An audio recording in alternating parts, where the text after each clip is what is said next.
श्रावण मास शुक्ल पक्ष की एकादशी, जिस दिन स्वयं भगवान विष्णु तुलसी की छाया में विराजते हैं और जिन भक्तों की झोली खाली होती है, संतान सुख से उस दिन की भक्ति से वो झोली भर जाती है। ये व्रत केवल संतान ही नहीं बल्कि जन्मों जन्मों के पापों से मुक्ति देता है और मोक्ष का मार्ग खोलता है। तो इस एकादशी पर संकल्प लीजिए, भक्ति में डूब जाइए, क्योंकि यह रात्रि केवल व्रत की नहीं, विष्णु से साक्षात मिलने की रात्रि है। पवित्रा एकादशी की शुभकामनाओं के साथ सुनेंगे एकादशी व्रत की कथा। जय श्री हरि। राधे कृष्णा। वसुदेव सुतं देवं कंस चाणूरमर्दनं देवकी परमानंदम कृष्णं वंदे जगद्गुरुम। मैं उस श्री कृष्ण की वंदना करती हूँ जो वसुदेव के पुत्र कंस और चाणूर के संहारक, देवकी के परम आनंद और समस्त संसार के गुरु हैं। एकादशी व्रत की कथा। श्रावण मास के शुक्ल पक्ष की पुत्रदा एकादशी की कथा। श्री युधिष्ठिर कहने लगे कि हे भगवान, श्रावण शुक्ल एकादशी का क्या नाम है? व्रत करने की विधि तथा इसका महात्म्य कृपा करके कहिए। मधुसूदन कहने लगे कि इस एकादशी का नाम पुत्रदा है। अब आप शांति पूर्वक इसकी कथा सुनिए। इसके सुनने मात्र से ही वाजपेयी यज्ञ का फल मिलता है। द्वापर युग के आरंभ में महिष्मती नाम की एक नगरी थी, जिसमें महीजित नाम का राजा राज्य करता था, लेकिन पुत्रहीन होने के कारण राजा को राज्य सुखदायक नहीं लगता था। उसका मानना था कि जिसके संतान न हो उसके लिए यह लोक और परलोक दोनों ही दुखदायक होते हैं। पुत्र सुख की प्राप्ति के लिए राजा ने अनेक उपाय किए, परंतु राजा को पुत्र की प्राप्ति नहीं हुई। वृद्धावस्था आती देखकर राजा ने प्रजा के प्रतिनिधियों को बुलाया और कहा, हे प्रजाजनों, मेरे खजाने में अन्याय से उपार्जन किया हुआ धन नहीं है। न मैंने कभी देवताओं तथा ब्राह्मणों का धन छीना है। किसी दूसरे की धरोहर भी मैंने नहीं ली। प्रजा को पुत्र के समान पालता रहा। मैं अपराधियों को पुत्र तथा बांधवों की तरह दंड देता रहा।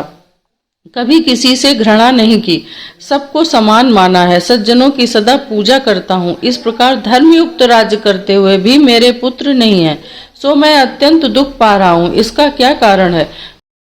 राजा महीजित की इस बात को विचारने के लिए मंत्री तथा प्रजा के प्रतिनिधि वन को गए। वहां बड़े बड़े ऋषि मुनियों के दर्शन किए। राजा की उत्तम कामना की पूर्ति के लिए किसी श्रेष्ठ तपस्वी मुनि को देखते फिरते रहे। एक आश्रम में उन्होंने एक अत्यंत वयोवृद्ध धर्म के ज्ञाता, बड़े तपस्वी, परमात्मा में मन लगाए हुए, निराहार, जितेंद्रिय, जितात्मा, जित क्रोध, सनातन धर्म के गूढ़ तत्वों को जानने वाले, समस्त शास्त्रों के ज्ञाता महात्मा लोमस मुनि को देखा, जिनका कल्प के व्यतीत होने पर एक रोम गिरता था। सबने जाकर ऋषि को प्रणाम किया। उन लोगों को देखकर मुनि ने पूछा कि आप लोग किस कारण से आए हैं? निस्संदेह मैं आप लोगों का हित करूंगा। मेरा जन्म केवल दूसरों के उपकार के लिए हुआ है, इसमें संदेह मत करो। लोमस ऋषि के ऐसे वचन सुनकर सब लोग बोले, हे महर्षि, आप हमारी बात जानने में ब्रह्मा से भी अधिक समर्थ हैं, अतः आप हमारे इस संदेह को दूर कीजिए।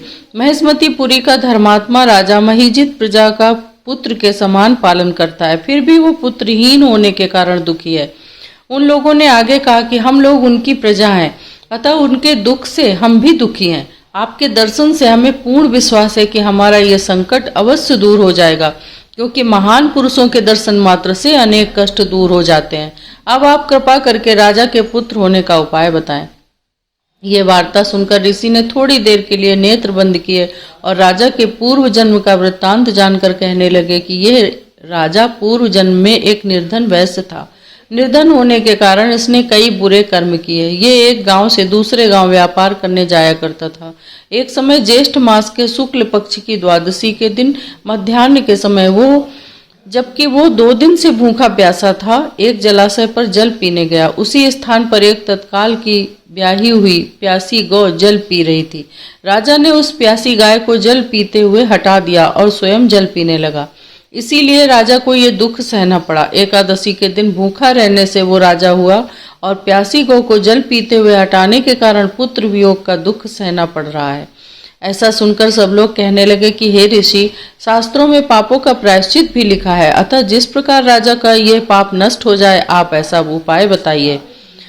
लोमस मुनि कहने लगे कि श्रावण शुक्ल पक्ष की एकादशी को, जिसे पुत्रदा एकादशी भी कहते हैं, तुम सब लोग व्रत करो और रात्रि को जागरण करो, तो इससे राजा का ये पूर्व जन्म का पाप अवश्य नष्ट हो जाएगा, साथ ही राजा को पुत्र की अवश्य प्राप्ति होगी। लोमस ऋषि के ऐसे वचन सुनकर मंत्रियों सहित सारी प्रजा नगर को वापस लौट आई, और जब श्रावण शुक्ल एकादशी आई तो ऋषि की आज्ञा अनुसार सब ने पुत्रदा एकादशी का व्रत और जागरण किया। इसके पश्चात द्वादशी के दिन इसके पुण्य का फल राजा को दिया गया। उस पुण्य के प्रभाव से रानी ने गर्भ धारण किया और प्रसव काल समाप्त होने पर उसके एक बड़ा तेजस्वी पुत्र उत्पन्न हुआ। इसलिए हे राजन, इस श्रावण शुक्ल एकादशी का नाम पुत्रदा पड़ा। अतः संतान सुख की इच्छा हासिल करने वाले इस व्रत को अवश्य करें। इसके महात्म को सुनने से मनुष्य सब पापों से मुक्त हो जाता है। नारायणं परम ब्रह्म सर्व कारण कारणम लोकनाथम जगन्नाथम विष्णुम विश्वम परायणम। नारायण ही परम ब्रह्म है, समस्त कारणों के भी कारण है। वे ही लोकों के स्वामी, जगत के नाथ विष्णु और संपूर्ण सृष्टि के एकमात्र आश्रय हैं। शुद्ध स्फटिक संकाशम चारुभूषण भूषितम पीतांबरधरम देवम चतुर्भुजम जनार्दनम। जो शुद्ध स्फटिक के समान दीप्तिमान है, सुंदर आभूषणों से अलंकृत हैं, पीतांबर धारण करते हैं, चतुर्भुज और समस्त जीवों के उद्धारक जनार्दन है, ऐसे विष्णु को मेरा प्रणाम है।